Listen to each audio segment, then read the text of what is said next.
Congratulations! You have found the Lambcast, the official podcast of the large association of movie blogs, also known as the Lamb. The Lamb is the largest collective of online movie blogs and podcasts with 2,000 members and counting. Every week on the Lambcast, various members of the Lamb community get together to talk about our favorite subject, movies.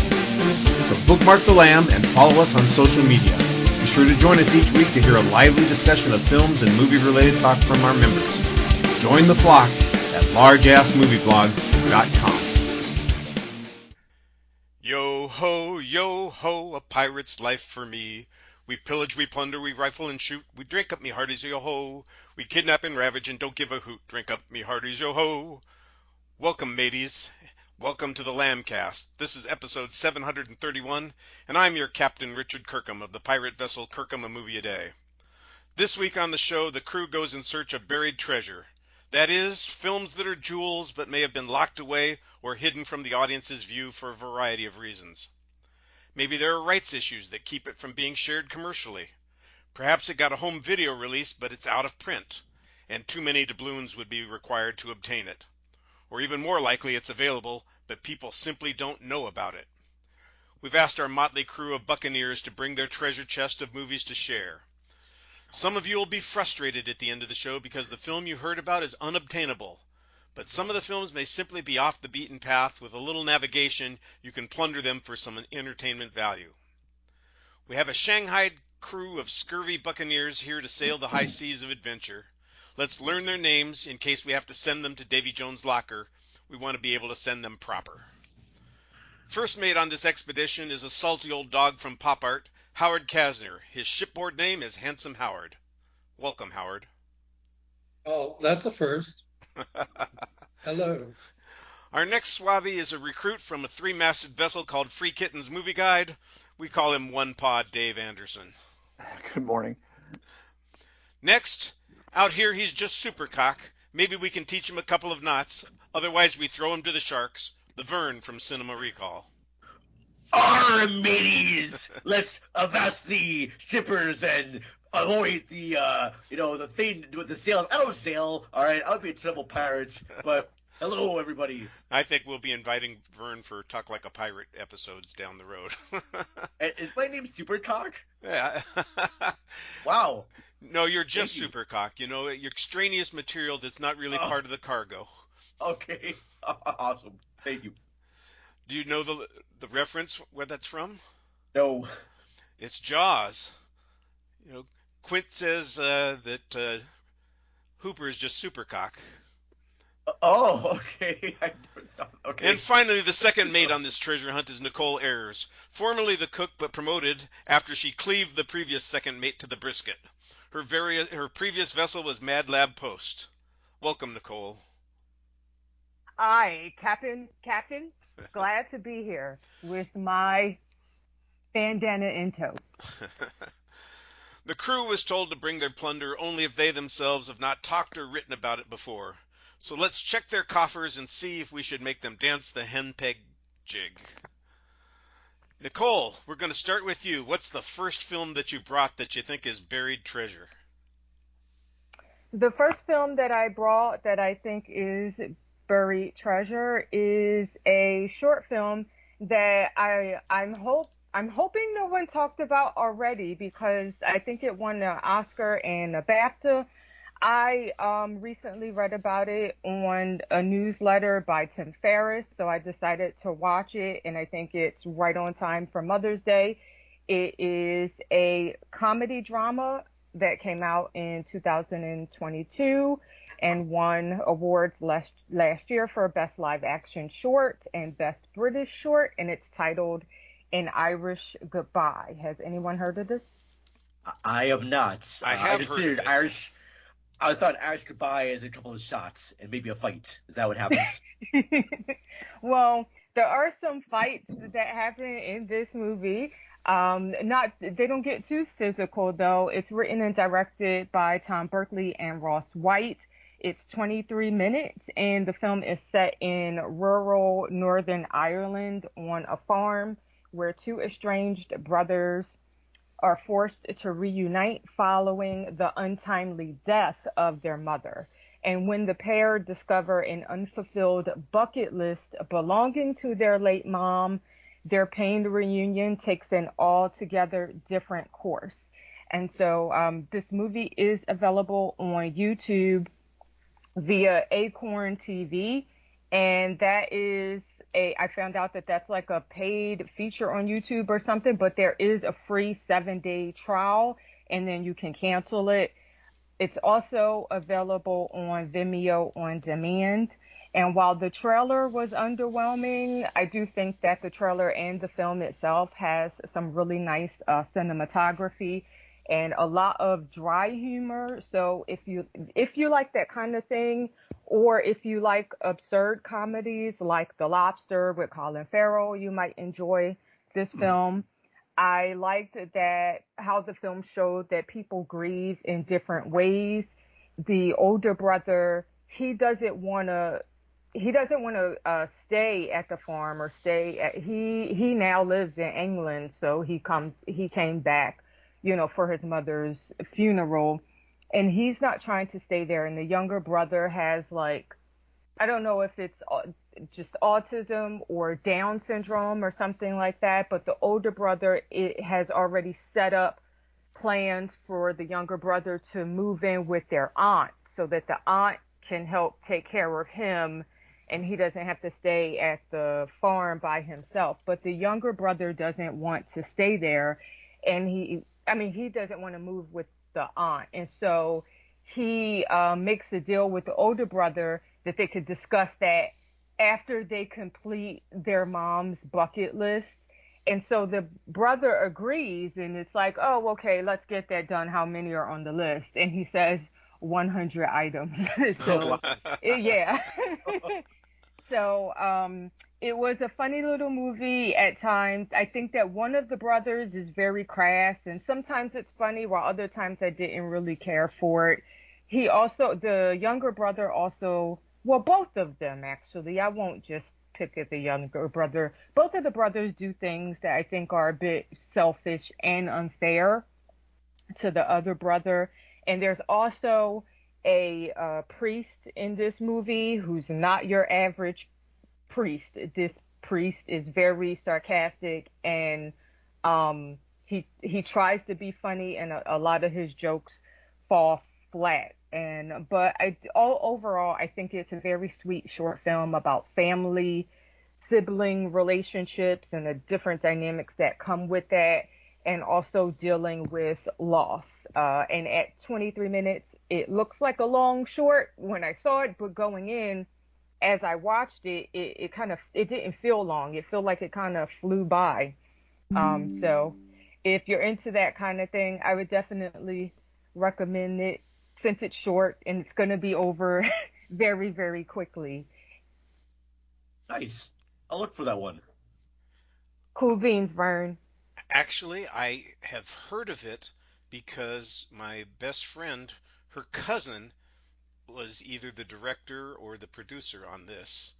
And she told me about it, and she and her cousin don't get along very well, but she said, I should look into it. And I said, okay. But I haven't yet. And now here's a second chance to take a bite at the apple. So I guess I will do that. 23 minutes, I can do that. And Acorn TV, okay, I can do one of those, like you said, a trial membership kind of thing. Although I pay for YouTube already, damn it, I should be able to get this.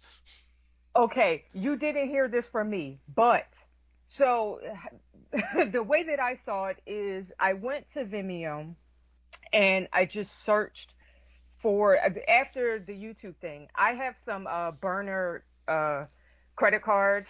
That's another story.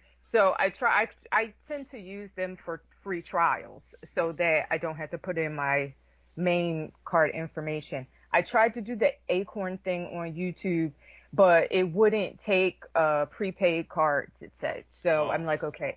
I went to Vimeo then and just typed the title and Irish Goodbye into the search engine to see if it was available on Vimeo. Trailers came up and the paid rental came up. However, it looks like someone uploaded the movie Oh. onto Vimeo. So that's how I clicked on that, and that's how I saw it. I looked at the running time, and the running time of this random upload matched the running time of the rental on Vimeo. So that's what I clicked on, and that's how I saw it. I didn't say that though. So up in the crow's Secrets nest, are you were safe. keeping your eyes open, and you saw this on the horizon and took advantage Yeah. of it. So, exactly. Feel free to message me. I'll send you the link. All right. Dave, are you about to commit some highwayman's act and show us how to steal something on Venmo, or have you got something else for us to dig into? My first movie is from 1965, and it's not difficult to find. It's a war movie that's similar to other bigger ones, but doesn't get as much attention. And it's called The Bedford Incident. And it was directed by James B. Harris, who's mostly known as a producer, and this was the first film he directed. In my opinion, the only good one. But the main reason I like this one, it's similar in look and tone and theme to one of my favorite nuclear war thrillers, Failsafe, and with a little bit of Crimson Tide thrown in. It stars two of my favorite actors. One of them is Richard Widmark, who I think is great in everything, especially when he plays characters that are his bread and butter, which are those gruff, intimidating authority figures. And his character is Captain Finlander, who's a semi-abusive captain of a naval destroyer called the USS Bedford. And he plays opposite of Sidney Poitier, who plays Ben. He's a news photographer doing a piece about life on a naval ship. And the basic plot revolves around a tense and exhausting game of cat and mouse between the Bedford and a Russian nuclear submarine that's lurking off the tip of Greenland. And during this whole time, the captain's increasingly obsessive behavior and his treatment of the crew members has taken a psychological toll on everybody. And it's exasperated by the elusiveness of this sub. And Finlander is especially abusive towards his new ship's doctor, who's played by Martin Balsam, and another character named Ensign Ralston.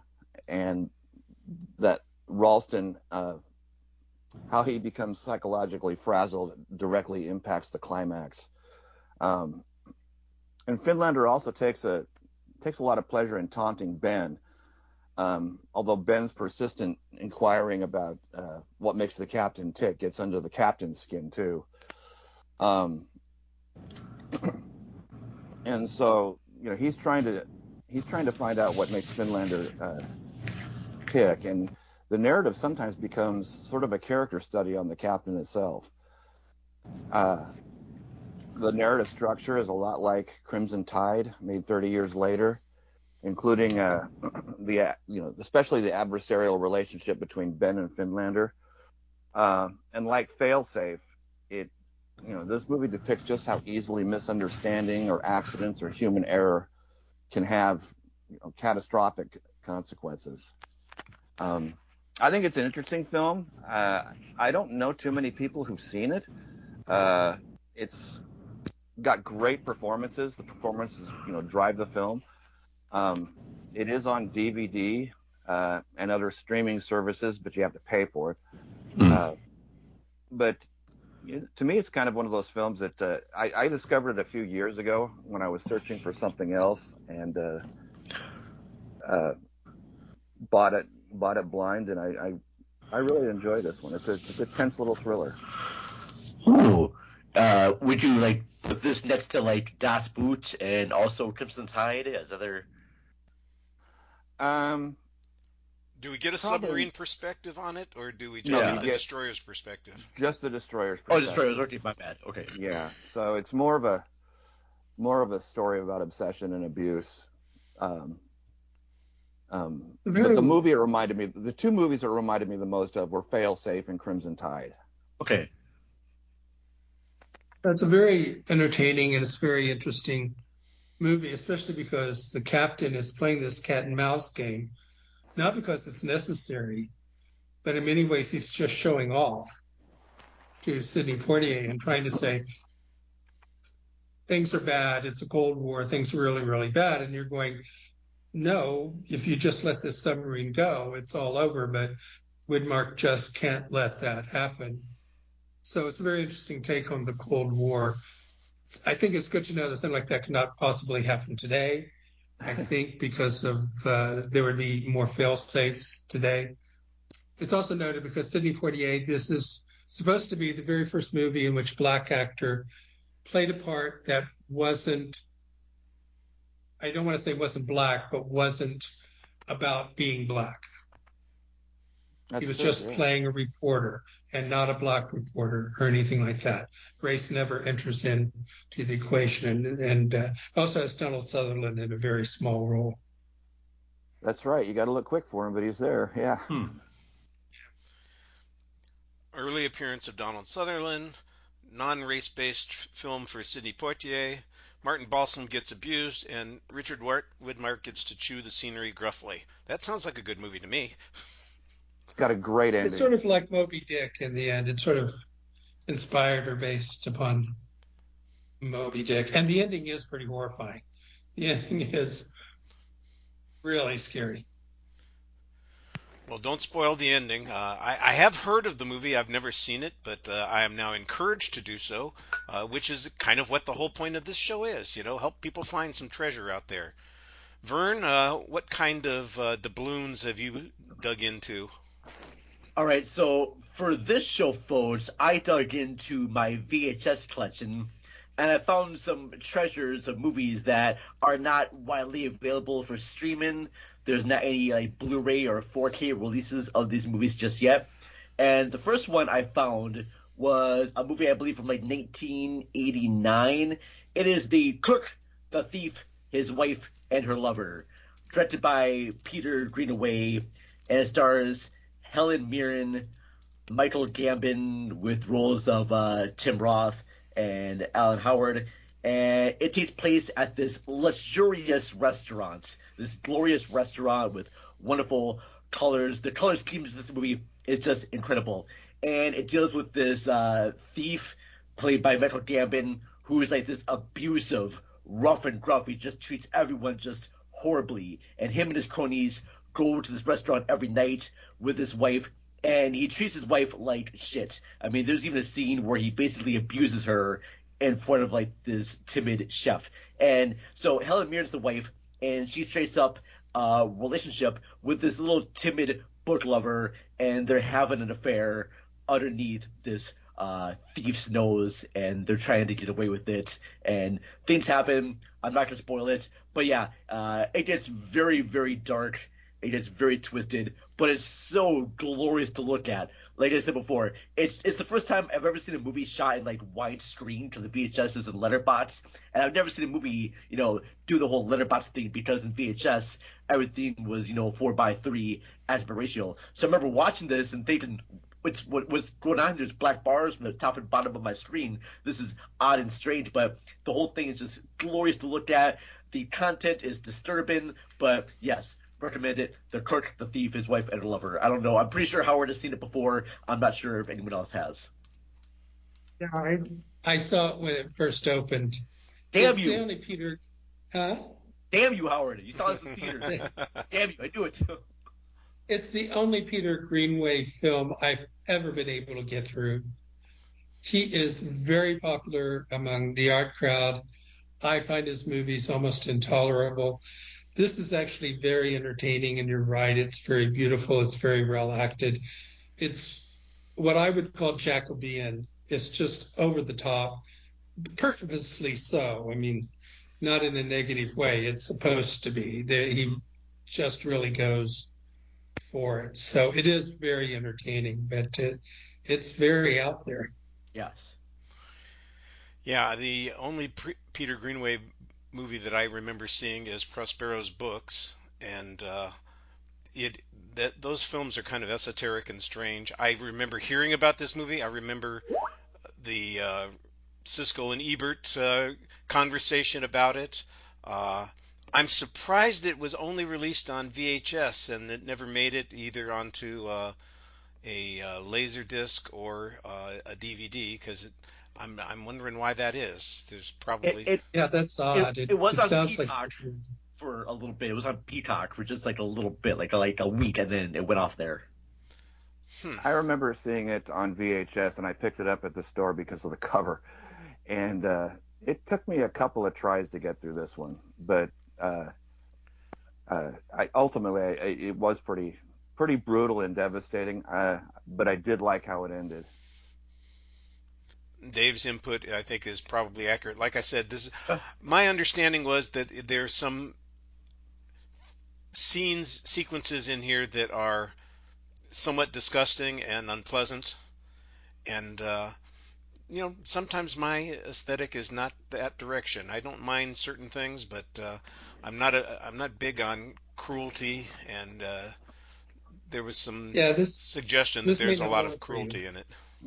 But it's so weird to see Michael Gambon, who played Dumbledore in the Harry Potter series, play this most vile person ever. It's just so great to watch both those performances back to back, because you remember Dumbledore from Harry Potter is like the sweet, wholesome, heartwarming guy. He's funny. Then you go and watch him in this, like, what happened? All right. Well, those of you who still have your VHS players out there, keep looking someplace on eBay. There's a VHS of The Cook, the Thief, His Wife, and Her Lover that you could obtain, and it'll actually be letterboxed. I had to pay $25 for my VHS at a thrift store. All right. Pieces of 8 all over the place. Howard, what have you got next? Well, I chose 3 films, one from 1930s, 2 from the 1940s, that are comedy mysteries. So there are 2 that are film noir, 1 that is pre-noir, that don't show up a lot anymore. You often have to stumble across them. And there might be reasons for at least one of them. But the first one is A Night to Remember. No, not that night. It's a different night. It's from 1942. I saw this when I was a kid on TV and loved it. When it showed up on TV as an adult, I watched it. It doesn't quite work because it starts on a scale of 1 to 10. It starts out as a 12. So, where do you go from there? But it stars Loretta Young and Brian Ahern. It was directed by Richard Wallace, who is not remembered for anything else he directed, if he's even remembered for this one. But basically, it's about a mystery writer and his wife that move into a basement apartment in Greenwich Village. He's written a number of mysteries, but they haven't really sold. His wife wants him to write something more literary, and then a dead body shows up in the backyard of their apartment. Hilarity ensues. It's a fun concept and a clever idea, the solution and the basic concept. As I said, the main issue that everything is pushed too hard and it's all a bit over the top. But it has Sidney Toler in a non-Charlie Chan role as a police inspector. So I just think it's a lot of fun. And whenever I usually see it show up on YouTube, and you can probably buy it there, rented on Amazon, or it might be free on Amazon. Nobody seems to want this movie, so I think it shows up for free in a lot of places. But how do you if you look this up on YouTube, how is it going to tell the difference between this and the Titanic one, or? 1942. I think it will say A Night to Remember, 1942. Or if you just get A Night to Remember and you press on it, and it gives you all those solutions, all those things to select from, you'll be able to tell instantly which one is the mystery and which one's the Titanic one. Gotcha. Okay. Well, very cool. Thank you. Well, it's funny that it's A Night to Remember and people don't seem to remember it very well. I guess a little irony there. Yes. Probably gets a little overshadowed by the Titanic story that it came up later. So I'm sure the title doesn't help. No. Yeah. All right. Well, I say that to my list. Thank you, Howard. Okay. All right. Well, my first film is a movie that I had never heard of. I stumbled across it on. I'm I'm a sucker. I'm sorry. It's probably my fault that you guys all get ads in your feeds on social media, because I respond to ads in my social media, and I buy stuff just on impulse on a regular basis. And Kino Lover and Umbrella have figured it out, and they've targeted me on a regular basis lately. So Well, they know I mean, they know they know a mark when never they see mind. one. Yeah, they know a mark when they see one. Yeah. Yeah, and that's what happened. And so I saw this. There was a sale. I said, I'll go ahead and buy this. I'd never heard of it, and there's a reason I'd never heard of it. It was never released in the United States. It's played on HBO, but it didn't get a theatrical release. And it's the kind of movie that I would have gone to see in 1976 when it came out. It's called Aces High. It's a World War I flying movie, and it stars Malcolm McDowell and Peter Firth and Christopher Plummer.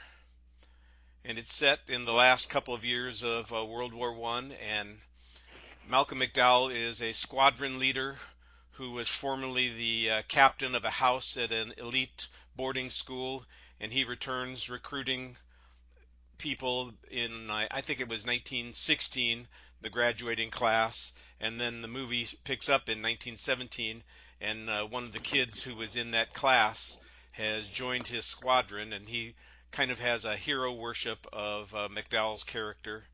And Christopher Plummer is an older pilot. He's not in command, but he has the same rank as everybody else, flying and conducting missions and that sort of thing. And everybody kind of refers to him as Uncle because he's the older flyer.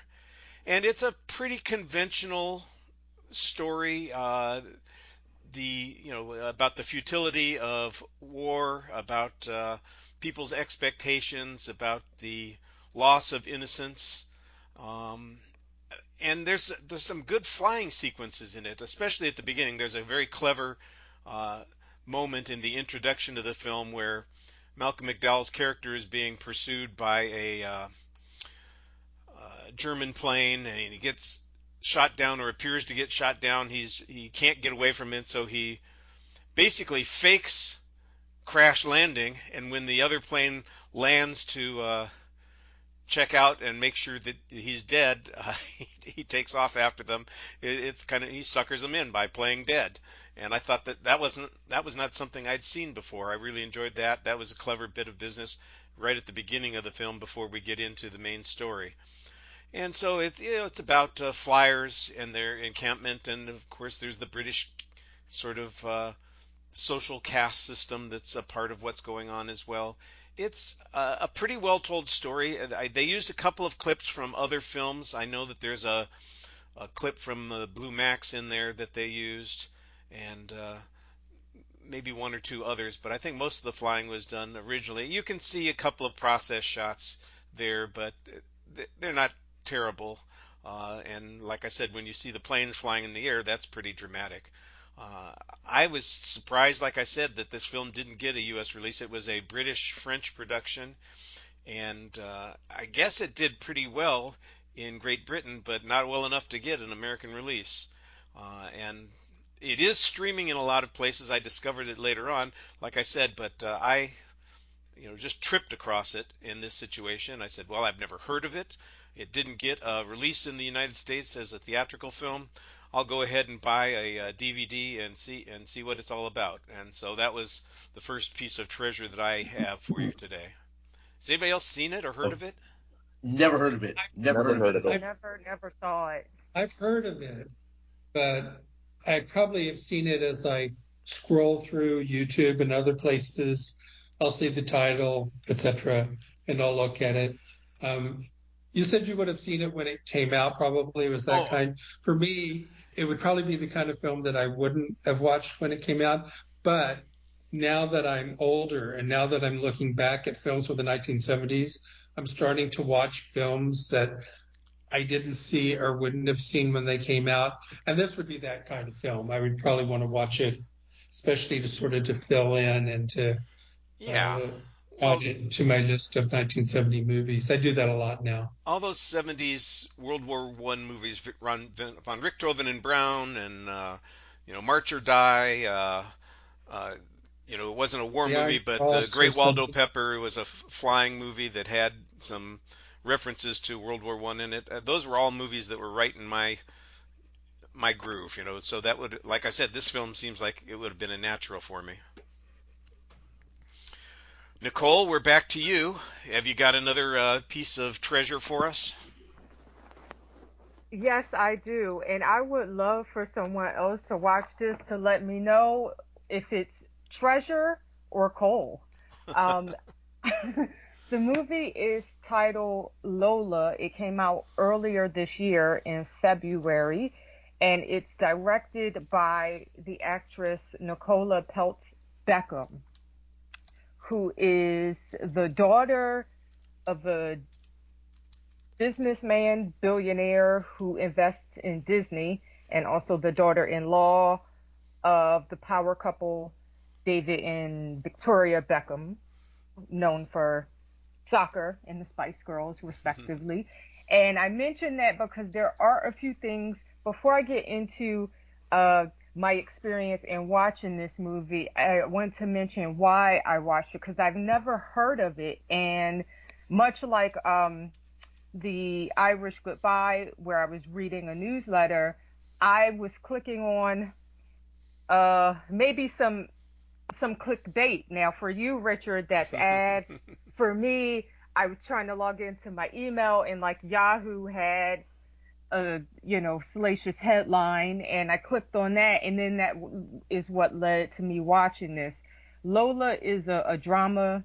It's around an hour and a half, and the synopsis says that Lola James works to save enough money to get her little brother Arlo out of their toxic home, and Arlo keeps her hopeful until one tragic night when her whole world gets uprooted. From that moment on, nothing will ever be the same. And I only wanted to watch this. I didn't even read about the synopsis. I only wanted to watch this movie because when I clicked on that clickbait of the Yahoo article, the headline suggested that the movie is being slammed and why it's being slammed, but the title was Nicola Peltz Beckham, a billionaire's daughter, made an indie film where she plays a poor stripper, and it didn't go well. And I read the article, and it seemed to want to paint the movie in a bad light just because the person who made it happens to come from money. And for some reason, when I read the article, it took me back to my childhood where I was surrounded by adults who were saying negative things about Paris Hilton, the daughter of the hotel dude or what have you. Mm-hmm. And then years later, when I watched her reality show, The Simple Life, with her and Nicole Richie, I started viewing Paris Hilton a little differently. She seemed like a nice, regular person.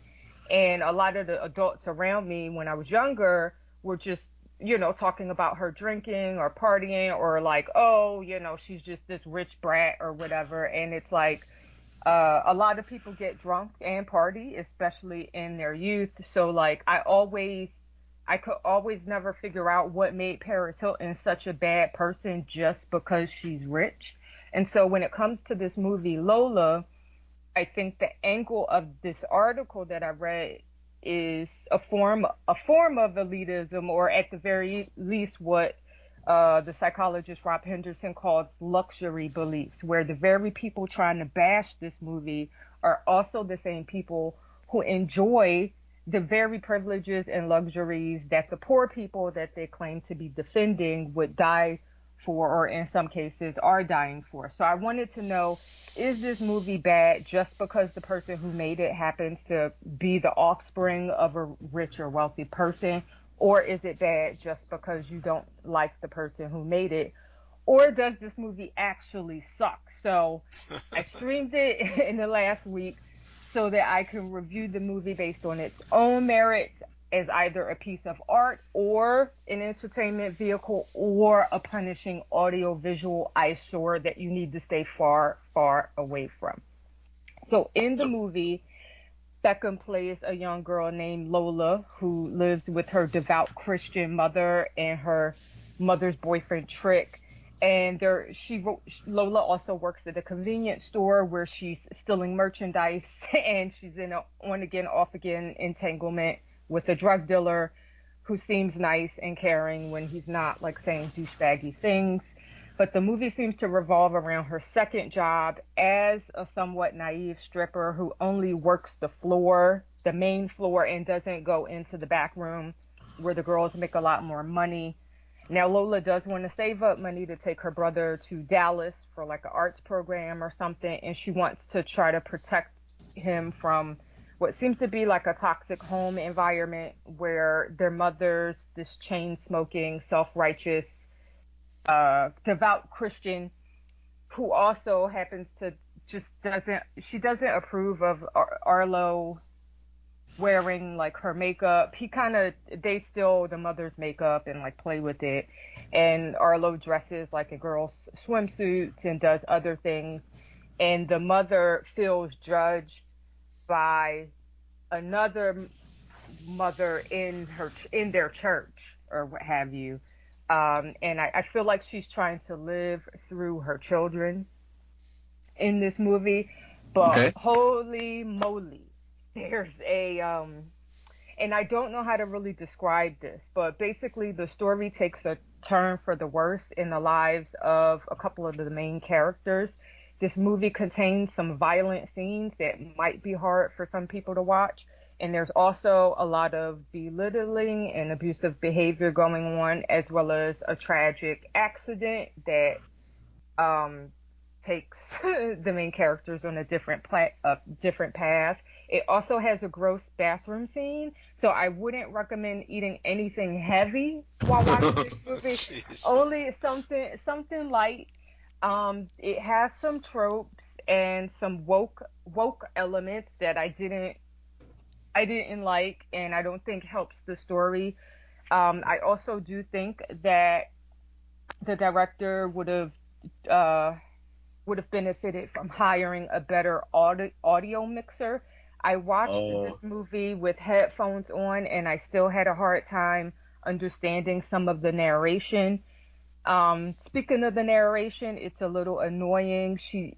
And luckily for us, the whole movie isn't narrated, just like the beginning and like towards the end. But she sounds like she's either high on drugs or she's slow and rides the short bus, like when the narration's happening. And the audio overall needs improvement. The dialogue I found to be so muddy and unclear that I eventually had to turn on the captions to follow along with the movie.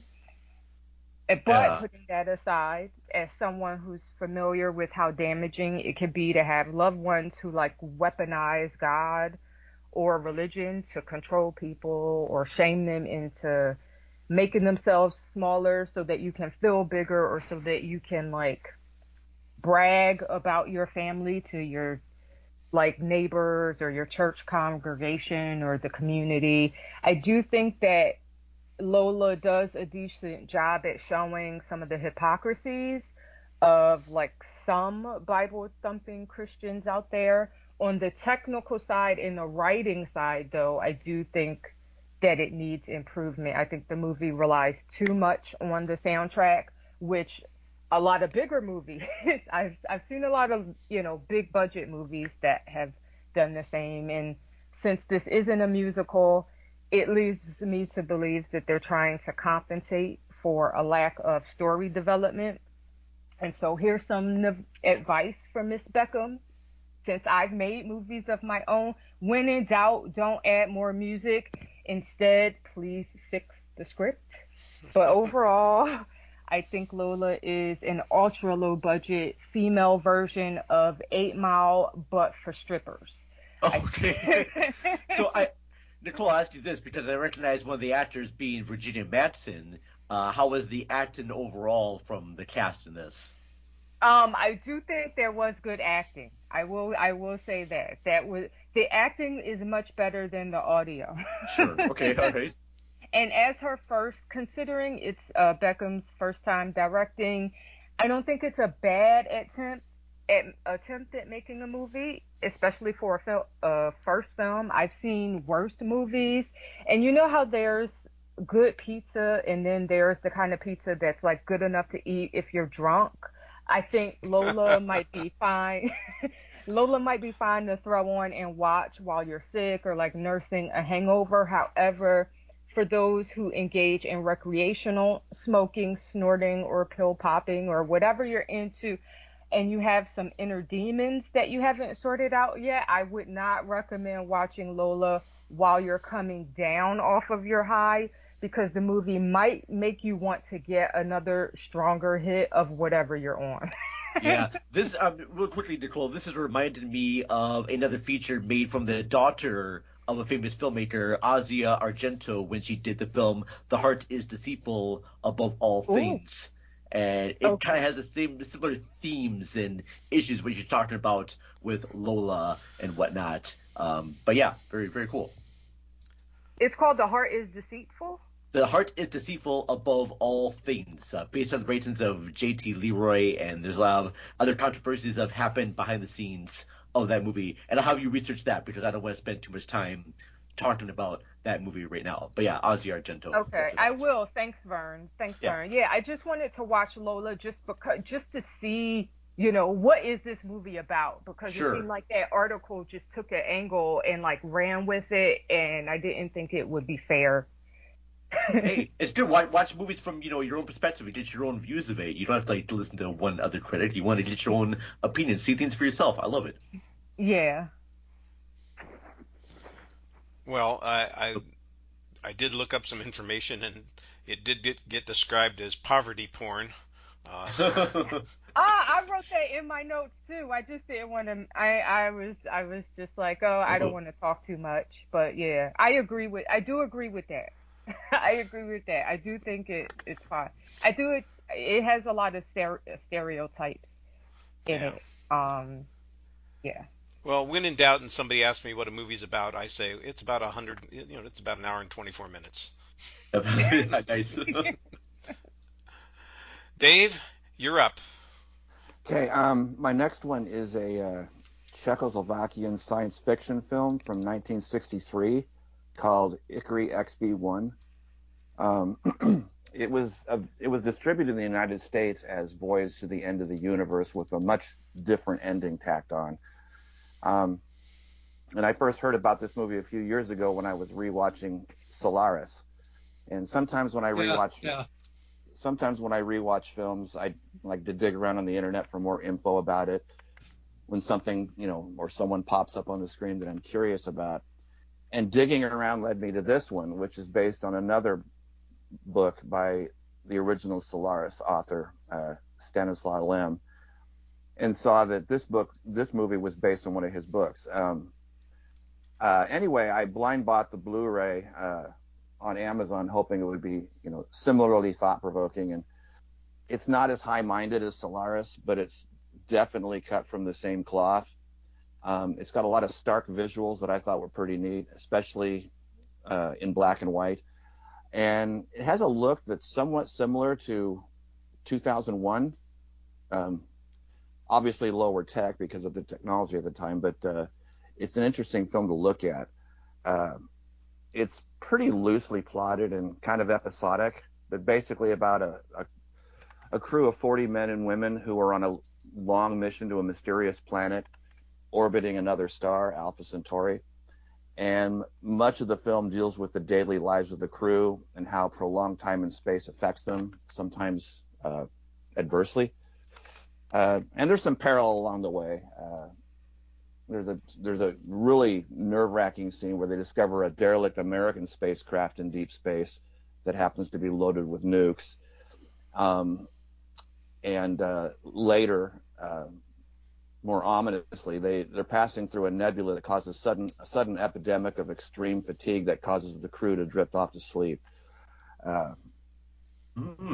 But It also comes to a conclusion that's far different than the English version that most people saw back in the 60s.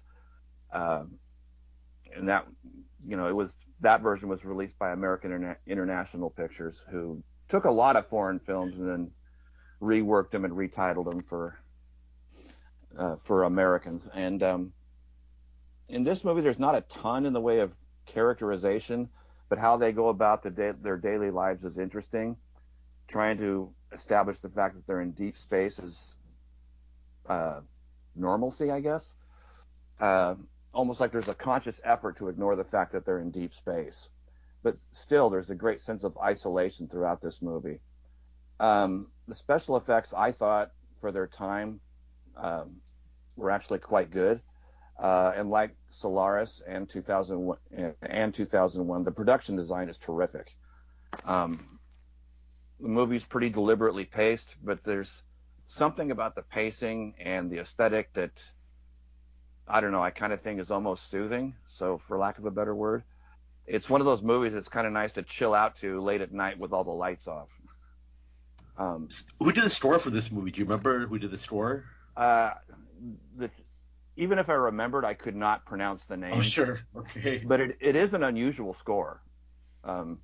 It is a strange little music score for this one. Okay, I got to interrupt because I'm trying to figure out what's the title of the film.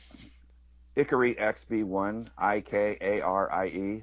Ikarie. If you're looking it up on Wikipedia, look up Voyage to the End of the Universe. Okay. Based on what I've been able to see, it is on the Criterion channel right now, but it's also on Blu-ray from Second Run, and that's how I saw it. I think anyone who likes Solaris and movies like 2001, this one's not as cerebral or ambiguous as those, but it certainly has the same vibe as those movies. Is it as long as Solaris? No, okay, it's not as good. All right. Yeah, I think it's it's only 90 minutes long. Oh, nice. Oh, very cool. Like the 2000 version of Solaris. Very nice. Well, like I said, I was trying to find it. I couldn't figure out what it was called. Spelling it, thank you for spelling it out for me. That makes it a little bit easier to find. Yeah. And you said you think it's on Criterion? I looked before the podcast. I looked and it said it was on the Criterion channel, but it's also on Blu-ray. I found it on Amazon. And it was worth the money, and I don't often blind buy, but I'm glad I did this one. Right. Well, I often blind buy, so now I've got something else to order. Damn it. I'm not much of a pirate. I'm paying for everything. Vern, what are you plundering? Yes. Well, okay, so my next movie that I am going to plunder with you is another feature that is not widely available streaming, and I know they made a DVD version of it, but it's a very bare bones DVD version, and the DVD does cut out a few scenes. But I'm doing the movie Flirtin' with Disaster, the second feature from David O. Russell, and in my opinion, probably his best, although I'm a big fan of I Heart Huckabees. But anyways, Flirtin' with Disaster stars Ben Stiller and Patricia Arquette.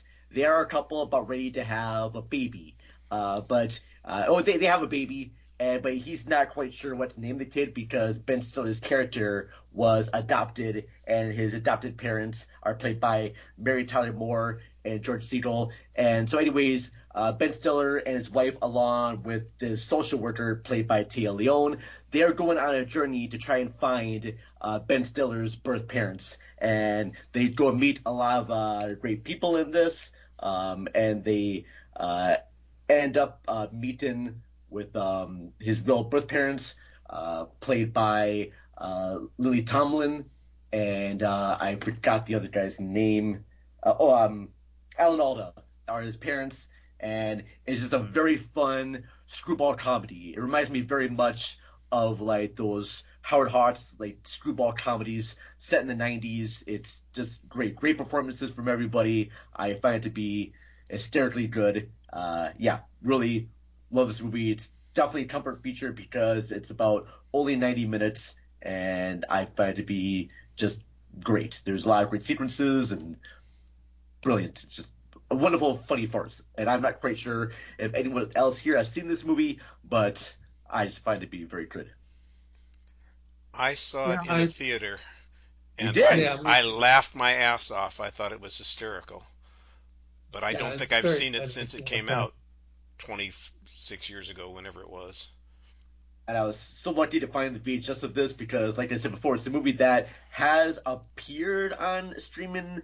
I know you could probably like rent it, but it's not something that you can go to Hulu or Netflix or Prime and just click on it. So, and like I think the online version of this has scenes that are cut out. So yeah. So you saw it first on the home video. On home video, okay. On the home video market, yes. I saw it in a theater near where I lived, and I ran into a guy who taught in a different department than I taught in, but his office was right down the hall from mine, and I think I might have embarrassed him a little bit because there were maybe 7 of us in the theater, and I was laughing my ass off, like I said, quite hysterically. And in the company of a colleague that didn't know me well, but knew me well enough to nod heads at and say hi. It's so great seeing the differences of parents between Mary Tyler Moore and George Segal with Alan Alda and Lily Tomlin, because Mary Tyler Moore and George Segal, they play like this very conservative couple, very New York, Manhattan, uptight couple with their son, and then you meet Alan Alda and Lily Tomlin, and they're like these hippie parents who are making acid in their basement, and I just found it to be very, very cool. And I know that we've got Richard Jenkins isn't he like a gay FBI agent or something? Yeah, with Josh Brolin. Yeah. And they both play like these this couple who are trying to adopt a kid too, and yeah, it's good, very, very fun road picture. But yeah, just generally fun.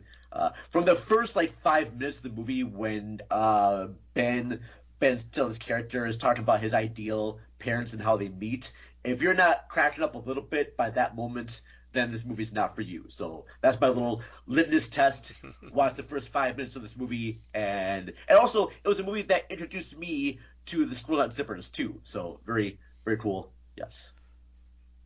I haven't seen it, but it definitely sounds like it's worth a blind buy, especially since the streaming versions, like you said, Vern, have like some missing scenes. Well, I would want to see like the full. The only thing they really cut. Sorry, Nicole. The only thing they really cut out is at the end you see a sequence with like a pregnant Tia Leone's character that's funny. It doesn't really add anything to the movie, so I guess it can be cut out. I just found that to be kind of strange, and I'm not 100% sure. I just know that on the DVD version I rented one time, there was a scene cut out, so they might have put that back in the streaming version. So, got it. Howard, what are we being treated to next? Well, the next one is from 1938. It's called The Mad Miss Manton. And during the 30s, and especially after the Code, crime and murder mysteries tended to be comedies, especially screwball ones. Nobody took the private detective and amateur detective stories that seriously. This one is one that isn't as familiar as others like it, but it has Barbara Stanwyck as Miss Manton, this kind of spoiled socialite who, after returning from a costume party in the early morning, like 3 a.m, takes her dogs for a walk. And she passes by the home of some friends and sees another friend racing from the house in a panic. She goes in, finds a dead body. She calls the police, and the body is no longer there. Meanwhile, Henry Fonda's newspaper editor is out to get Manton and her silly socialite friends and accuses her of lying about the body in his newspaper. Manton sues him for libel and tries to solve the mystery to prove she isn't lying. So romance and screwball comedy ensue. I think this is a bit underrated. Barbara Stanwyck's a lot of fun. She works very well with Henry Fonda. It's very typical of its period, and I just think it's a lot of fun.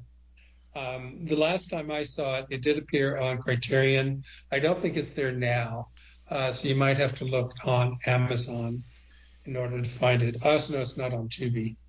But It seems like it would be a TCM film because I know that they had it at the festival this yes, year. Oh, nice. It was at the Egyptian Theater, and we were seeing something else at the time. Otherwise, I'd have gone to see this. I think I saw it years ago, but I don't remember it well. Um, but yeah, yeah, I saw when I was very young, just because I don't know why, and I don't know exactly when, but I really liked it. So Yeah, you sold me on Barbara Stanwyck on this one, so yeah, I will keep my eye out.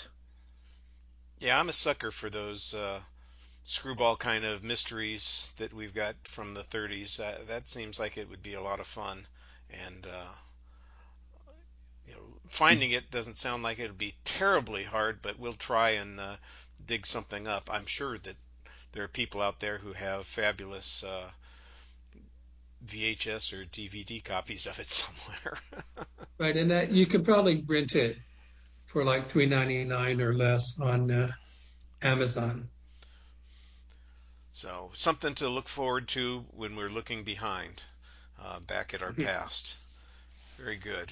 Well, my next pile of treasure is a film from Philip Kaufman, who directed The Right Stuff and made some fantastic films. And this was a very early film. It's a Western. It's called The Great Northfield, Minnesota Raid. Ooh, And already I like it. Minnesota's in the title. I'm from there. there you go. So if you know anything about Northfield, Minnesota, Vern, it's I should be right up your alley. I do not, but already I love it. Like, movie is the best movie I've ever seen. Minnesota's in the title. Well, it's based on a true story. It is about the Cole Younger Jesse James gang's raid on the bank in Northfield, Minnesota, which went terribly wrong. And my understanding is the story pretty accurately presents the gruesomeness of the shootout that takes place, the outcome of what happens, and the stars of the film. Well, Cliff Robertson plays Cole Younger, and Robert Duvall plays Jesse James, and it's full of terrific character actors that you will have seen someplace, almost certainly. The they're all those Western actors. What's the guy's name? It should be popping in my head here, and of course it's not.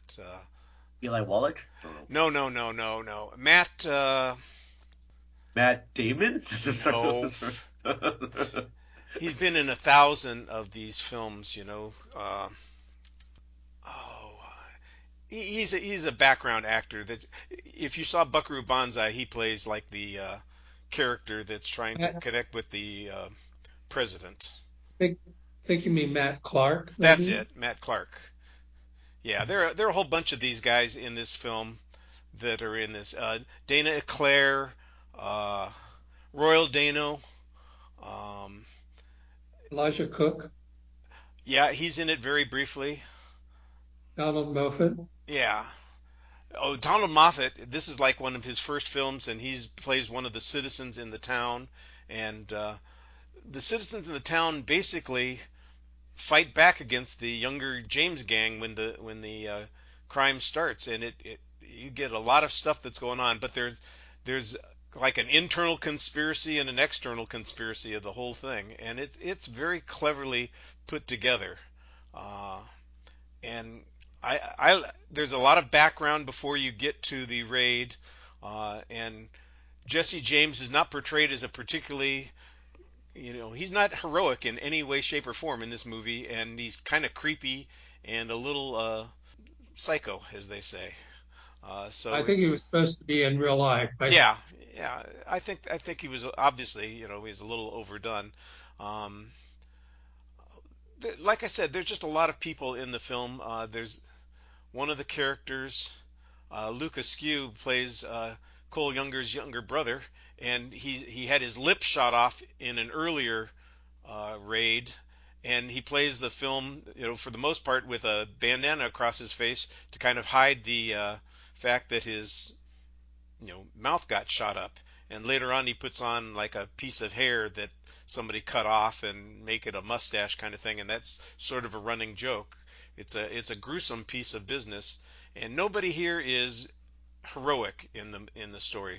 There are Pinkerton men who are not heroic. The locals are not particularly heroic. They end up killing innocent people. The criminals aren't.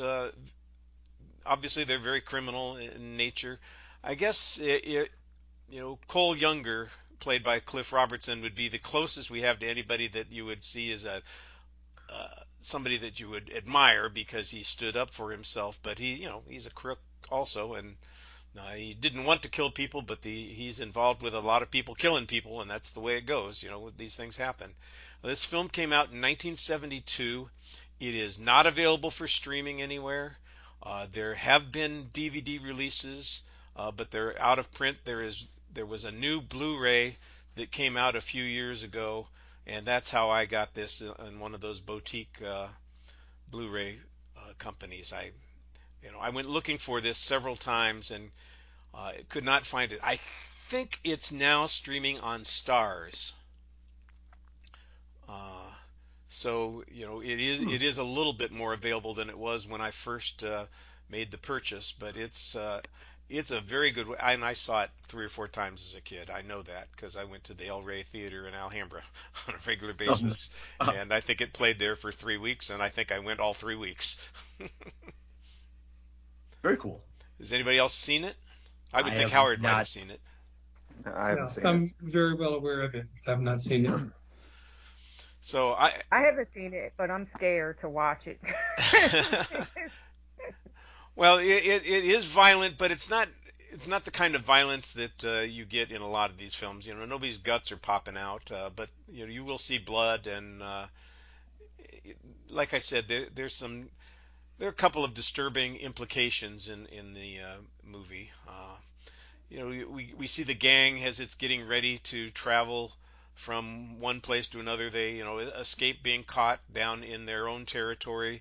They're planning this raid in another part of the country, figuring nobody's going to be looking for them, but it turns out that people are looking for them. They just got there late, but the people in the town are the ones that really kind of take over, and it just gets it's clever. It's very clever. It's well done, and I enjoyed it a lot, and I was glad to revisit it recently. So it was one that I had planned on talking about when we had this program originally scheduled and had to cancel, and I was looking forward to it, and even though it's been a couple of months since then, I've remembered it well enough to bring it back up.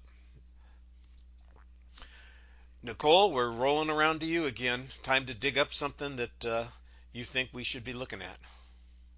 Alrighty, well, if any of you can find it somewhere where it's easily accessible, please let me know, because I'm still trying to dig this movie up, which is a film called Mizuko that came out in 2019. It's a 15-minute animated documentary short film that was available on a website called Topic, and it's now available on Vimeo on demand.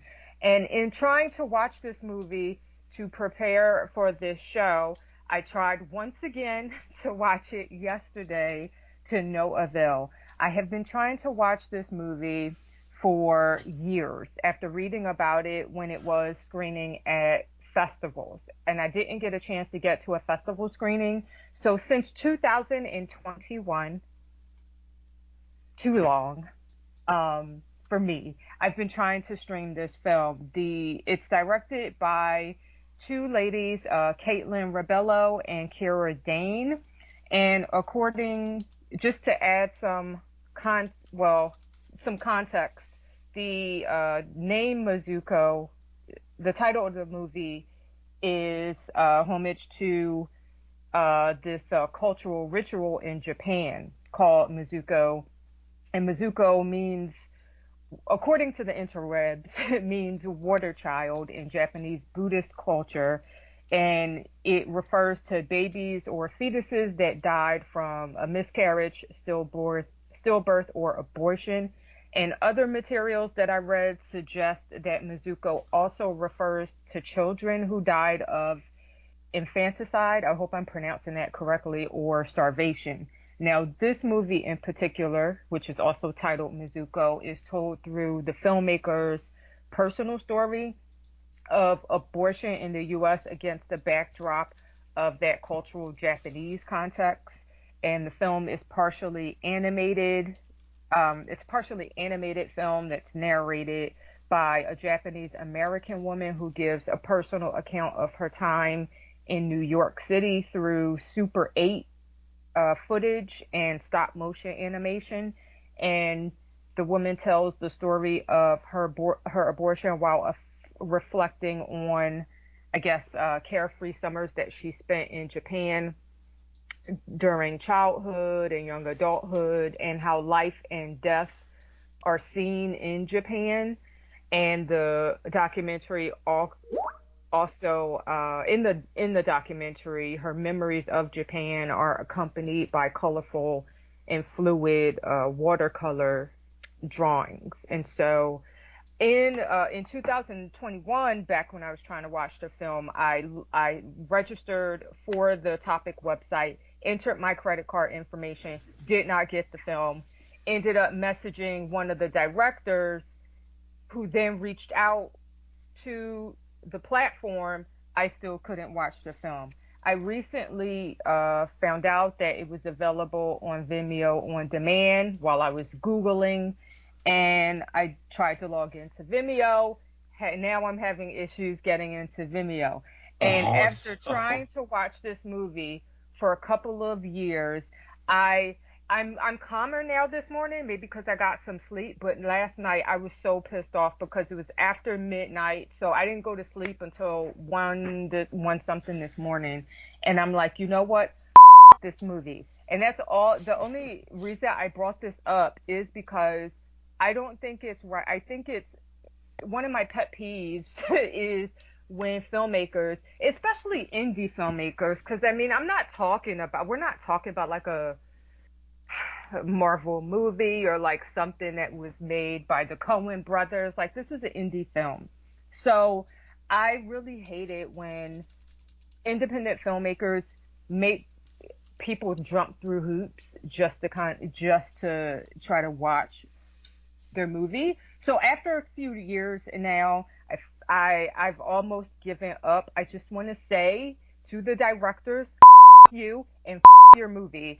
And when I say that, I don't mean it as a personal attack. You ladies are probably really cool people, and from the looks of the trailer and the description of Mizuko, it seems like you're also very creative directors, which is one of the reasons that I wanted to see this movie, because I used to be able to draw and I've been to art classes, so I wanted to see like the illustration, the watercolor paintings and the animation and how it came together.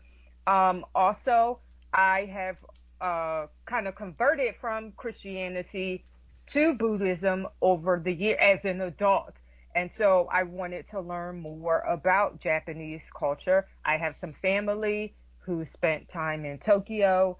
So I just wanted to watch the movie. I just wanted to see the damn movie. That said, the hassle of the hassle of trying to watch Mizuko just makes me less likely to want to watch any of the director's other films. But I would be open to it if they use another platform. But if they insist on using the same distribution platforms and not just making it available on like DVD or Blu-ray or on their website or something, then I'm going to pass unless I catch their movies at a festival somewhere. But I do have an offer for movie fans or tech nerds out there who want some quick cash. With today's show having a pirate theme and all, if someone out there happens to have a copy of a Mizuko off of Vimeo on demand, just message me and I'll be open to renting it from you. Okay, you've got to tell me how to spell this, because I've been trying to find it ever since you started, and I'm coming up with nothing. So it's M as in Marvel, I, Z as in zebra, U, K, O. I think the description of you trying to find how to watch this movie is really entertaining, Nicole. I know it's probably pain for you, but that was a good story. Oh, thank you, Vern. Thank you. I'm glad that it is very entertaining. I must say that I am in a better mood this morning. That is because you lambs are great and I got a little bit of sleep, I guess, maybe. But Okay, if good. y'all caught me earlier this morning, like around midnight or last night, Watch out. it would have been ratchet, I probably. All right, I found it. Doesn't mean I have it available for you to watch. Damn it, sorry. But Yeah, I can. there's like a fish or something in the pictures. Or, I don't know. I will engage in a treasure hunt. I don't have a pirate map to follow, but I'm sure that after some dogged determination, we'll be able to find somebody somewhere who has access to this that can hopefully relieve you of your disappointment and get make those two filmmakers feel less like they're a target of your rage. My goodness. Dave, I hope you're not as angry about the film that you're going to be talking about as Nicole was about the film that she couldn't get a hold of. I'm mostly angry at Shop Factory, but this one's a little bit easier to find than Nicole's movie. I wanted to start first, though, by declaring a little bit of blasphemy, at least to a lot of horror fans of a certain age who think the 80s were a renaissance time for horror. It was certainly a prolific decade, but I don't think it was a particularly great one. There's been some classic exceptions, but for the most part, that decade was defined by a lot of slasher movies aimed at the teen crowd. And I didn't see a hell of a lot in terms of originality overall. Okay, again, there's notable exceptions. And one of them to me is this ultra low budget movie from 1988 called Scarecrows. And it actually kind of has more of an early 70s aesthetic. And it just seems to be one of those movies that have slipped between the cracks over the years. It was directed by a guy named William Wesley, who only directed one other movie after this, and features a cast who never really went on to do anything else. I suppose it could be considered part of the slasher genre, but it also incorporates a lot of supernatural elements and even some psychological horror. It's about this rogue military group who committed deadly robbery on one of the bases and escape in a hijacked plane, forcing the pilot and his daughter to fly them to safety. But one of the soldiers tries to screw over all the other ones and jumps from the plane with the money. And he lands in this dilapidated farm, an old farmhouse. The rest of the soldiers land the plane and they start searching for him. But at this farmhouse, there's no one living there, but it's suggested that whoever did is either dead or long gone. And there's also a lot of scarecrows all over the place. And of course, eventually they come to life and start stalking them. But it's also suggested these aren't mere scarecrows, but maybe the former residents of the farmhouse who may have also dabbled in Satanism. It's even suggested that the soldiers never actually made it out of the robbery alive in the first place, and this might be some sort of hell for them. Meanwhile, they're being slaughtered one by one in a lot of bloody and bizarre ways. One is even gutted after being murdered and stuffed with the cash stolen from the robbery. The movie takes place entirely at night, and it does have an obvious low budget, and most of the performances are pretty questionable. But it's also really atmospheric and pretty violent, with good makeup effects and genuinely creepy looking scarecrows. I also like a lot of the ambiguous touches related to the scarecrows themselves, as well as the kind of the psychological torment they inflict on the soldiers before killing them. For me, in a decade that was, rife with gore fests and slashers, I thought this was a neat little film. It was creepy, atmospheric, and just short enough not to wear out its welcome. And Uh, Dave, can you tell me the name of the movie again? Because my headphones came off right when you said the title of it. Scarecrows. Scarecrows. Oh, Yeah. Scarecrows. Okay. Yeah. And as usual for Shout Factory, it was released on Blu-ray and then quickly went out of print. So there is an overpriced Blu-ray floating around out there right now, but it is available on Amazon and Tubi for free right now. Oh, the way you described the plot of it, it just kind of reminded me slightly of like Overkill, just slightly, with the planes landing in this rural area and whatnot. So I'll be curious to check this out. Yeah, Dave, I'm all here for it. You had me at military, hijacked plane, and Satanism. I'm looking at DVDs, and on eBay they're getting $45, $67, $49, $27. I'm going, man, there must be demand for this if people are paying that much money for it.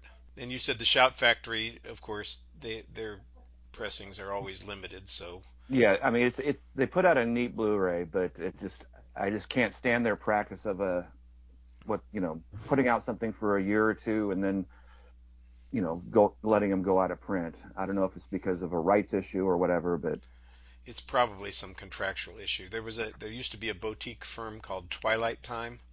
that was a good one. I remember that. I love that company, and they typically only did 3,000 copies of whatever it was, so you had to get in early to get it if you wanted it. And pay for it too. Yeah, and you'd pay for it. It was reasonably priced if you bought it from Twilight Time, but I tell you, it was, once they sold out, people took advantage of these online auction sites to sell them. And I tried for years to get the Fright Night version from Twilight Time, and fortunately we got an updated one later on. But yeah, it's tough when you find something that you like and you say, I would like to have that in my collection, and you turn around and say, that's way more money than it should be. Yeah.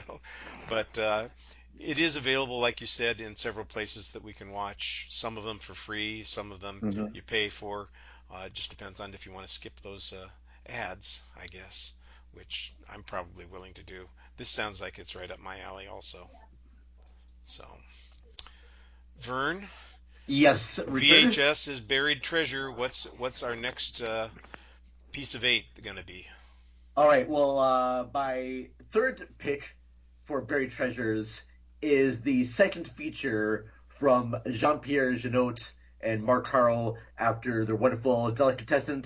I am choosing The City of Lost Children, a steampunk fantasy sci-fi tale about a mad scientist who wants to steal the dreams of children so that he can feel emotions. And his target is the little brother of a strong man played by Ron Perlman. And so he teams up with a group of these children thieves to try and get his little brother back.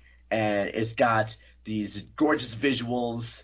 And I just remember the trailer of this movie being very cool, with like this green smoke and this wonderful eerie score happening.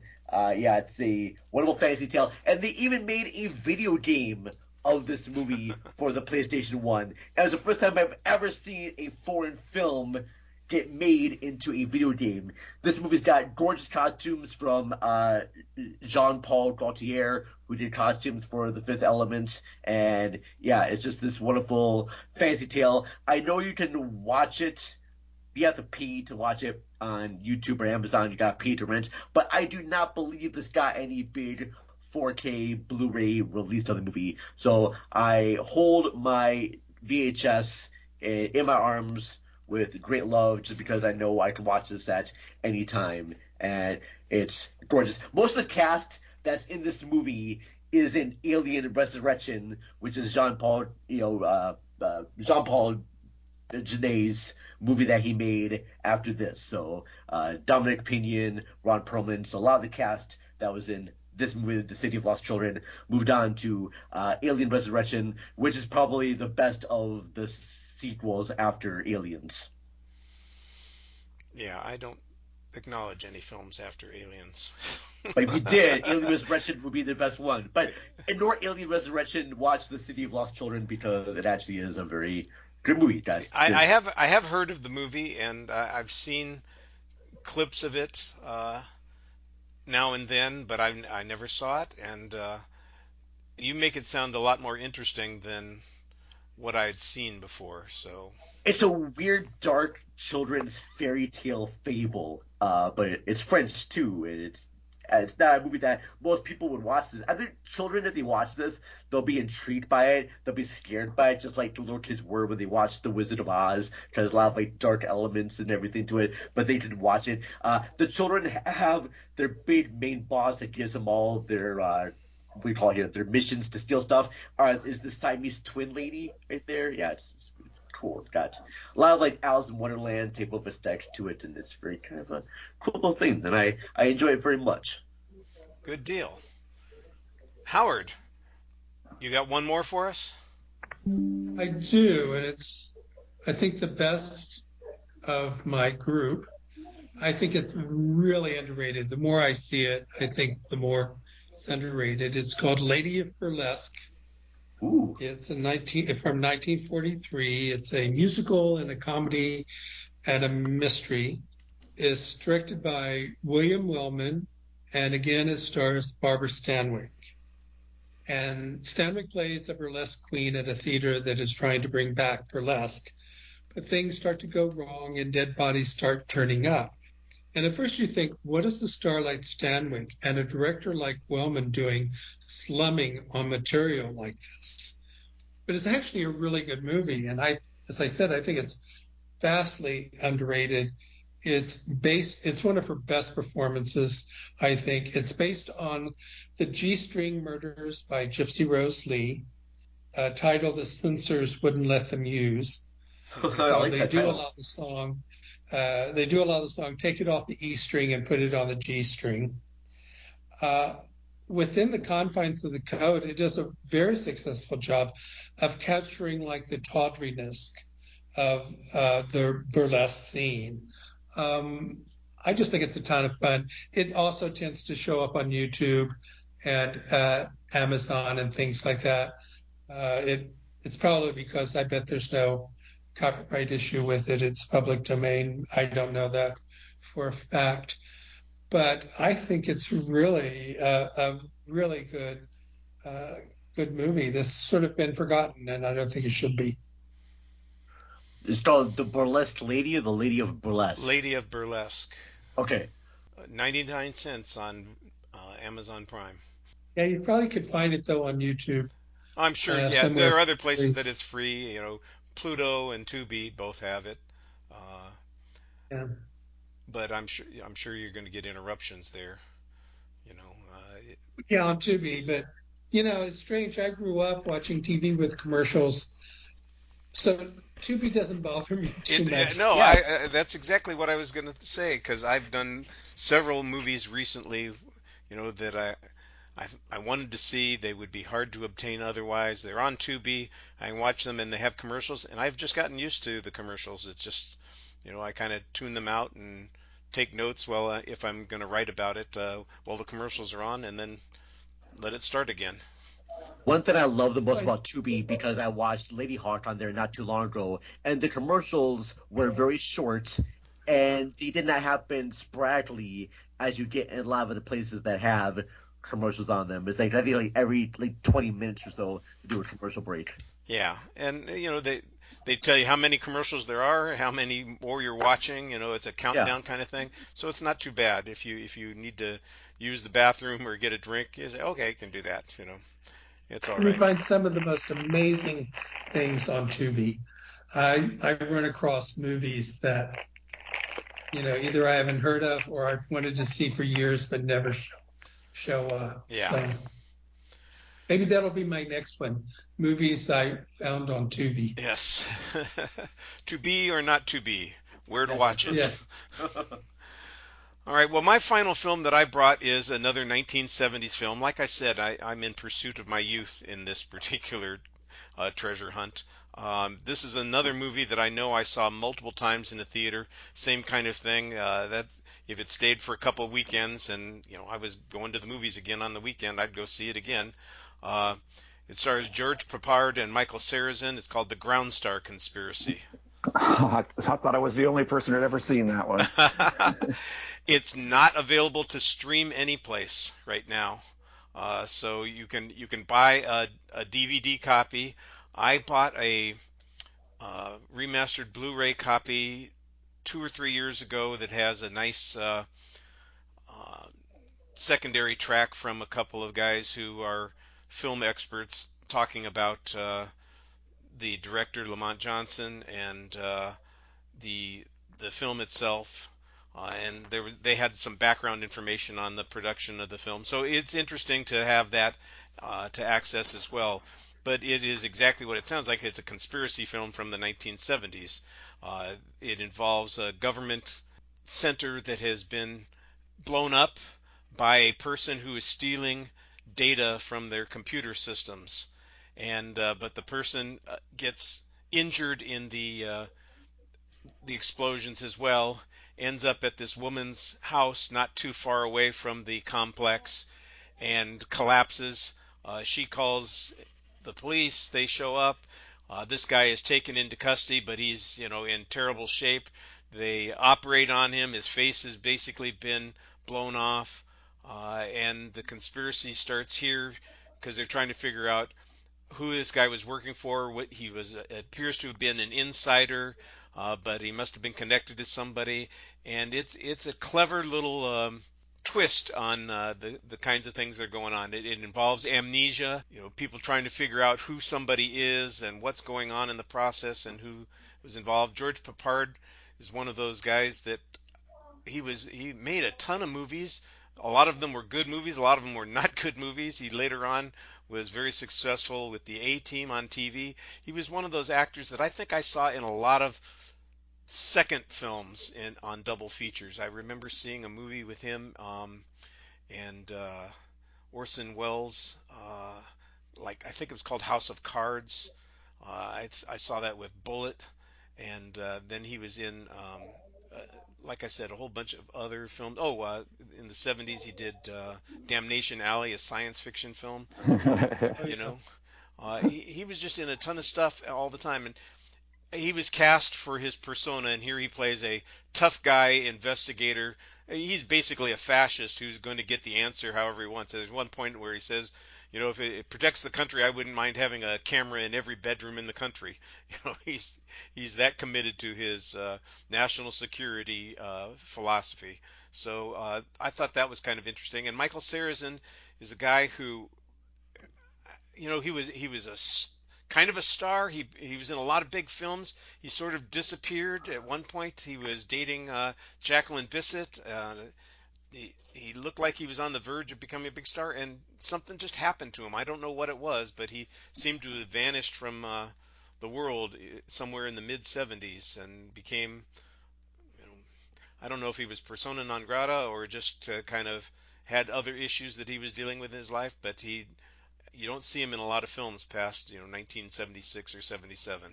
Yeah, I really enjoyed this movie, and I have the same Kino Lorber Blu-ray you have.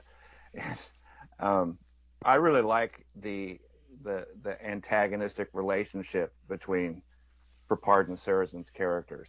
To me, that was the best part of the movie, and how that movie ends, sort of leaves the door open for a sequel that never came, of course. I think back then that probably wasn't something people thought about. But yeah, this is a criminally overlooked movie that's really enjoyable.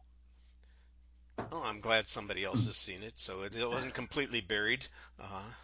Tell me the name of that movie again, Richard. The Ground Star Conspiracy. The Ground Star Conspiracy. Okay. Yeah, Ground Star was the name of the project that they were working on. And apparently it had military, as space and military technology that was being stolen. And it's got kind of a Hitchcockian twist to it. I like that. And like Dave said, there's a very great antagonistic relationship because George Peppard's character is determined to get to the bottom of things, and he just doesn't take no for an answer from anybody. The woman involved in the story, he harasses her.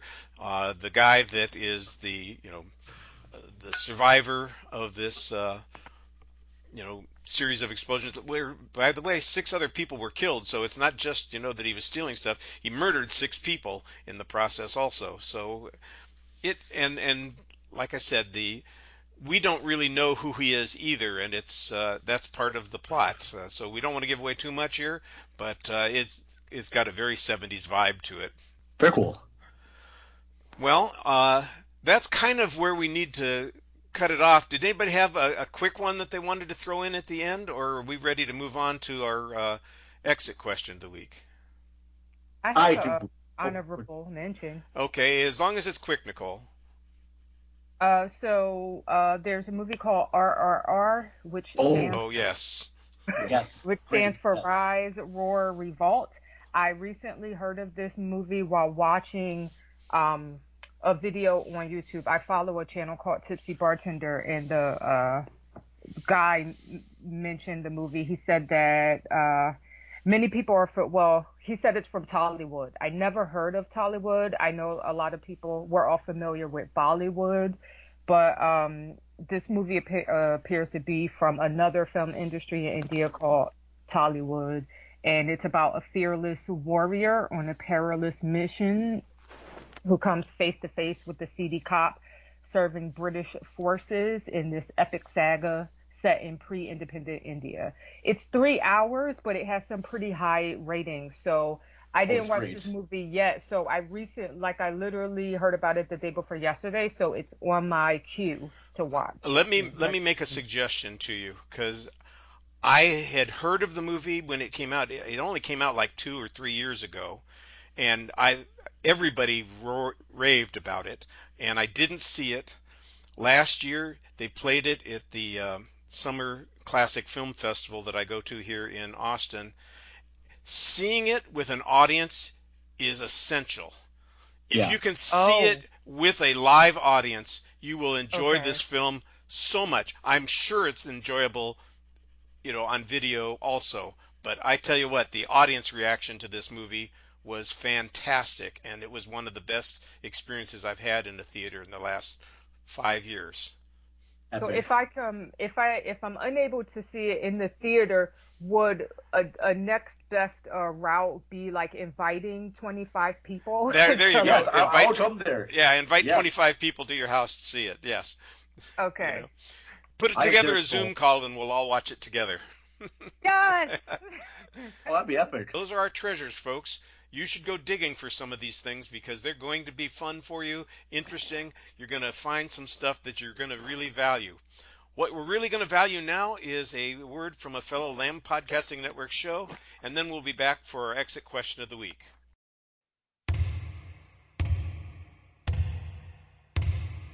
"15 men on the dead man's chest. Yo ho ho and a bottle of rum. Drink and the devil had done for the rest. Yo ho ho and a bottle of rum. The mate was fixed by the boatswain's pike. The boatswain brained with a marlin spike. And Cookie's throat was marked belike. It had been gripped by fingers 10. And there they lay, all good dead men, like break a day in a boozing can. Yo ho ho and a bottle of rum." What do Raiders of the Lost Ark and the Treasure of the Sierra Madre have in common? What about Goldfinger and The Spy Who Came In From Nicole, The Blues Brothers, and Silence? There's only one way to find out, and that is to listen to Howard Casner and Pop Art, a podcast where we find the art in pop culture and the pop culture in art. For each episode, my guest chooses a movie from pop culture, and I'll choose a film from the movie from the more art indie classic foreign side of cinema that has a connection to it. So for those who want to know about Jurassic Park and Frankenstein, Bride of Frankenstein, and Son of Frankenstein, tune in to Pop Art on Apple iTunes, Spotify, Anchor, and other streaming platforms near you. Welcome back, everybody. You know, it's May, and May, if you look at the calendar, is in the middle of spring, but if you live in Hollywood, it's the start of summer, and that's what prompted our question for this week. The exit question this week is real simple. What summer films are you most looking forward to, and why? So I'm sure everybody here has an answer to this. We're going to start with the Vern. Vern, what summer movie are you looking forward to the most? Because I suspect that we may very well have the same one. I'm looking forward to at least 2 for sure, and maybe 3. But the first one I'm really looking forward to is Maxine. There you go.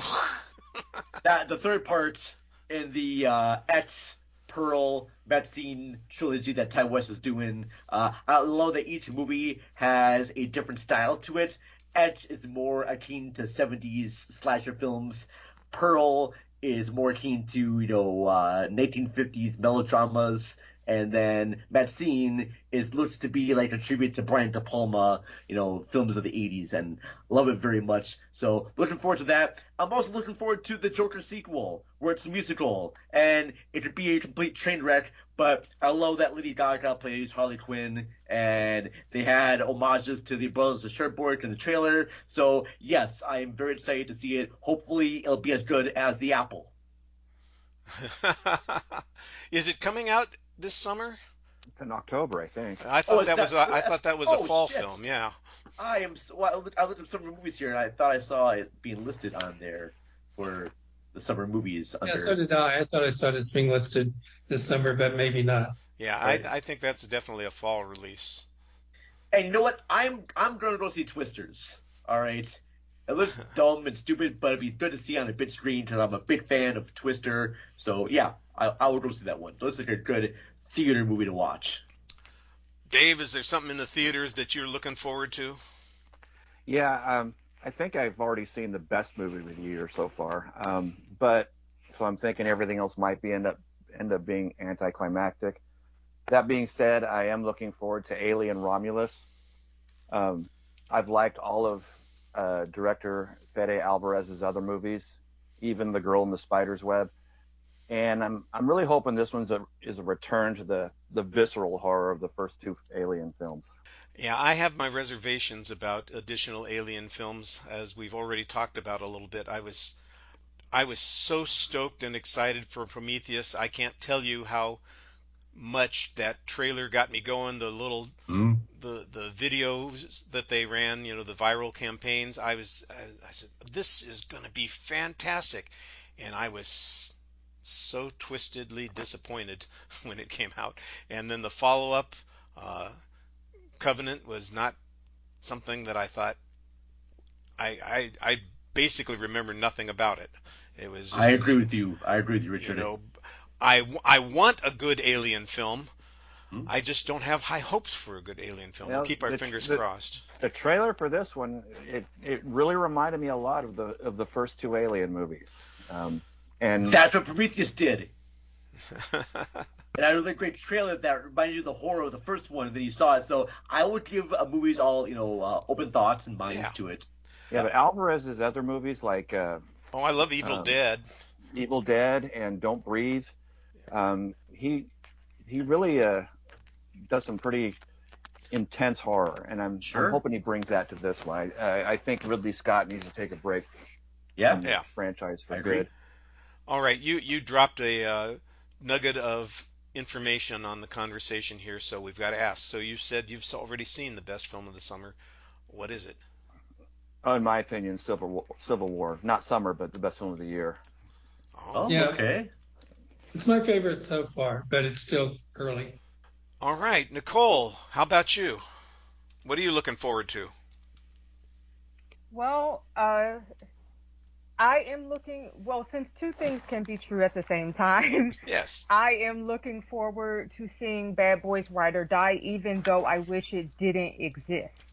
And I'm a big fan of the earlier movies, and given the direction that they took with the storyline for one of the best Bad Boys characters when the 3rd film came out, I thought that put an end to any reason to make another one of these things, and yet here we are with the fourth movie that I hope won't butcher the bad boy's name, but because I own the movie, like I bought them on DVD, I will probably buy the third one just to complete the collection.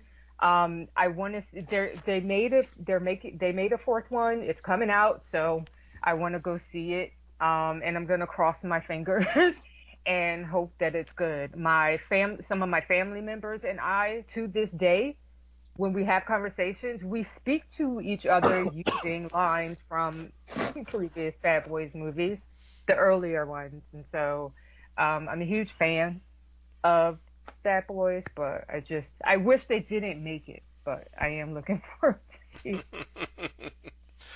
Well, we'll keep our fingers crossed that it comes out better than you hope, and that even though you wish it didn't exist, that in a month after you've seen it, you'll say, I can't imagine a world where it didn't exist.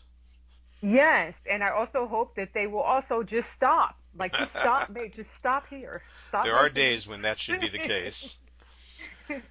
Howard, you've got something you're looking forward to? First, I would like to echo Nicole's idea that you're looking forward to a film that you just wish they didn't make. I understand that completely. I have two films. The first one is Kind of Kindness, which is... I forgot about that movie. God damn. Thank you, Howard. All right. Go ahead. Yes. Sorry. It's Yorgos Lanthimos' newest film. Apparently, it's a trilogy or a portmanteau or whatever episodic film. Don't know too much about it, but I've seen previews to it. It looks really good, and it's Yorgos Lanthimos. That's the only reason why I need to see it. The other one is because I saw the preview, and the preview looks great. Of course, we all know how that sometimes works out in real life. But it's called Fly Me to the Moon. It's with Scarlett Johansson and Channing Tatum. And from the previews, the thing seems to be that they're getting ready for the first moon landing. But the public relations is going really bad because none of the astronauts are particularly camera worthy. They just, nobody, in the audience thinks they're really interesting or anything like that. So they bring on Scarlett Johansson to try to handle public relations. And then I think somehow they get involved in this idea that they have to film a fake landing of the moon landing in case they're not able to do the moon landing. Yeah, it's like they need B-roll coverage. Right, of the whole thing. It just looks hysterical. It looks absolutely hysterical. Channing Tatum is perhaps not a great actor, but he just looks really good here. And Scarlett Johansson looks great as well. It'll feed the fever dreams of all those conspiracy people out there who say, see, we told you. It was all happening. Well, the Vern and I have the same one that we were most looking forward to. I am so pumped for Maxine. It is hard to express how excited I was when the trailer finally dropped. And the connection with the Night Stalker story looks intriguing. Yes. Having lived in Southern California at the time, and I was not part of the porn industry, but I had a connection. Oh, yeah, that's what they all say. That's what they all say. In 1982, I think it was, in the summer of '82, I had a summer job where I made film stock deliveries to a variety of companies. We basically, people would call in and order stuff that they needed for whatever production they were working on, and half of the places that I delivered to in the valley were making porn. And so they needed film for all kinds of things. Those were in the days before they were doing anything digital, and barely there was some video stuff, but they were still doing stuff on film. So I'm a little bit intrigued about how it's connected, but there's obviously a horror film connection to it as well. Mia Goth was incredible in Pearl, And I think they're planning on doing some things with her character in this film, a completely different character. It's the character that remains from X, because obviously these films are not told in the order in which they would have happened chronologically. But I think that her character was a survivor in X and has moved to Hollywood, and we're going to see if she can be a survivor in Hollywood with the Night Stalker involved in the story somehow. I don't know what's going on there, but I'm looking forward to it. And the other films that I'm looking forward to, I say films because apparently we're going to get both parts of the film. I'm looking forward to Horizon, an American saga. This is the Kevin Costner film, and there are two films that are coming out. I think one is being released in June, and the other one is being released in July. So it's a two-part film, and both parts are coming out this summer. And it's a Western starring Kevin Costner. I feel pretty good about that. He's got a good track record for Westerns. The obviously Dances with Wolves, but Open Range, thank God. I had an incident a few years ago where I couldn't remember the title of that film in a game that we were playing online, and it was the most frustrating thing in the world because I described the film, all the stars in it, including Michael Gambon, and I could not get the title, having one of those senior moments there. Thank God I could remember it. But Open Range, those are two Westerns that Kevin Costner directed, and this is another Kevin Costner directed Western. So I have great hopes that it's going to be worth my time and energy, twice as much of my time and energy as you might expect in a normal summer, because like I said, both films are scheduled to open this summer. Very cool. Very cool. All right, my friends, this has been a search for buried treasure. All of you pirates out there, go digging for gold. Let's find some doubloons and share pieces of 8 with other people. We've got all kinds of movies that some are more easily available than others. Some you've never heard of, some that you've heard of but can't find. This is the time to engage in a treasure hunt. Hope you've enjoyed being with us this week. I want to give our guests a chance to promote the things that they want you to dig up on their sites. So we'll start with Dave. Dave, what have you got that people should be looking at or listening to? Well, for physical media collectors, I'm putting together a list of the top Paramount Presents Blu-ray releases. That's a series of films that they've been resurrecting older titles and with elaborate new packaging. Some of them are in 4K, so I'm going to do a countdown of the top 10 so far of the 44 releases in the series that they've done. Cool. Good deal. Nicole, have you got something that you'll want us to be listening to or reading? Yes, I actually have something that I want y'all to be drinking and eating. I am hosting a cocktail party in person at a facility that's home to a local radio station with television production studios. So if you're in or near the Philadelphia, Pennsylvania area, it's going to be super casual in only 2 hours. You can meet some new friends, catch up with old new ones like myself, have a drink on me. You can come as you are, whether you want to wear pants, no pants, or if you're a woman, two skirts. There's no dress code. So there'll be name tags, wine, spirits, lots of sparkling water for non-drinkers, some light snacks, and a sweet playlist if I could put one together. If anyone listening is interested, and you don't, some of you already have my email, but for people who don't have my email or for non-lambs, you can just visit my website and there's a contact form, like a contact link at the top of my website. Just shoot me a message and I'll send you further details. It goes straight to my inbox. That's what I have for this episode. Awesome. Good deal. Howard, what's up? Well, I just recently put up the latest one with the Vern, where we covered the movies May, December, and A Dream of Passion, both of which are about actors who, in order to find their character, they seek out the person that it is either based on or that resembles it. And May, December, it's Mary Kay Letourneau, and in A Dream of Passion, it's Medea. After this, it's with Todd Liebenow, where we have The Fantastic Mr. Fox and Straight Time, which is both about ex-cons trying to go straight.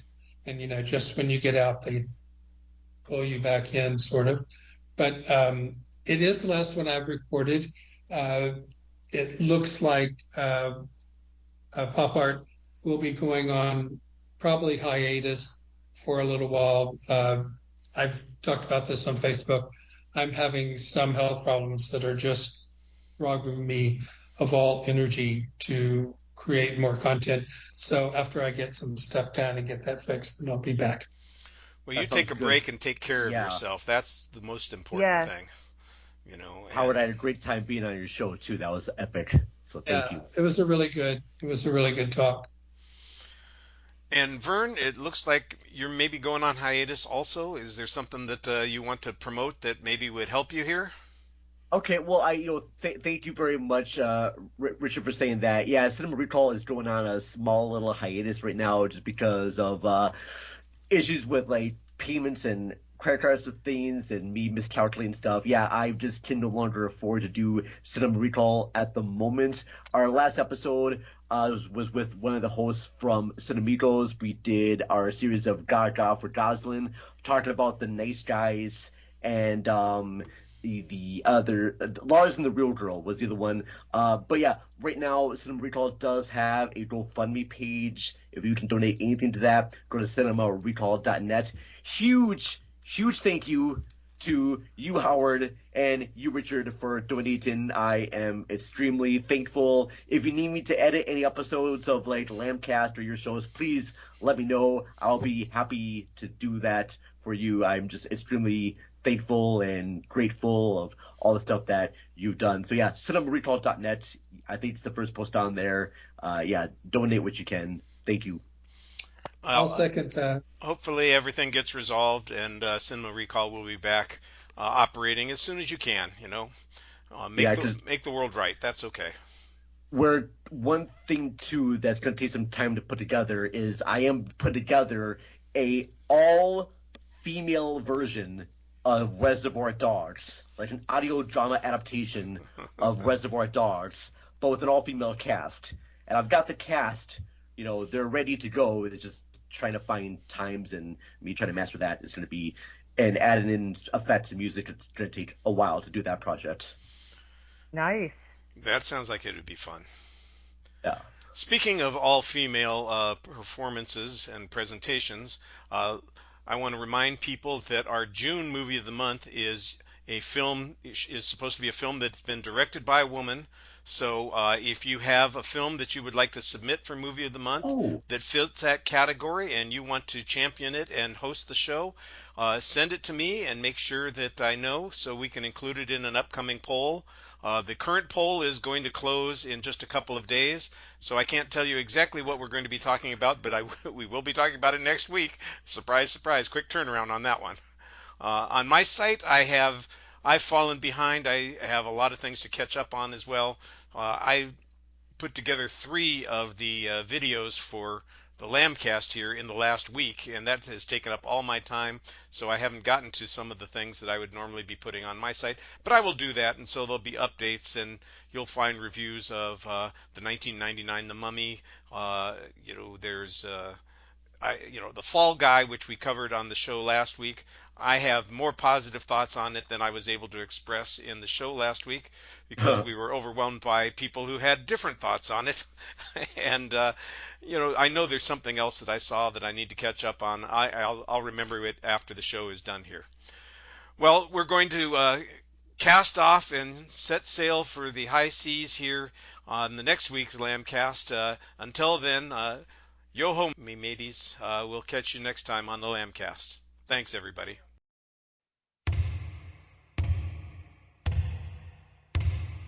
"15 men on the dead man's chest. Yo-ho-ho and a bottle of rum. Drink and the devil had done for the rest. Yo-ho-ho and a bottle of rum.